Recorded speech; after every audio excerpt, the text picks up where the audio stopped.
नागपुरात कडाक्याच्या उन्हात वाहन चालकांना दिलासा देण्यासाठी वाहतूक पोलिसांनी एक मोठा निर्णय घेतला आहे. आता दुपारच्या वेळेत सिग्नलवर उभं राहण्याचा त्रास कमी होणार असून नव्या व्यवस्थेमुळे वेळ आणि इंधन दोन्हीची बचत होणार आहे. नागपूर शहरात सध्या तापमान 44 अंशाच्या पुढे गेलं आहे. यामुळे उष्माघाताचा धोका वाढलाय.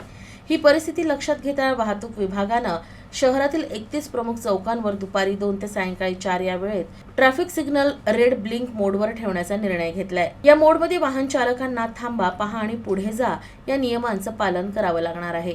अधिकाऱ्यांनी दिलेल्या माहितीनुसार या वेळेत अनेक चौकांवर वाहतुकीचा ताण कमी असतो. यामुळे सिग्नलवर अनावश्यक थांबण्याची गरज नसते. या निर्णयामुळे इंधनाची बचत होणार असून उन्हात उभं राहण्यामुळे होणारा त्रासही कमी होईल. मात्र ब्लिंक मोड लागू असलेल्या चौकांवर कमाल वेगमर्यादा 20 किलोमीटर प्रति तास ठेवण्यात आली आहे. याचं काटेकोर पालन करण्याचं आवाहन देखील करण्यात आलंय.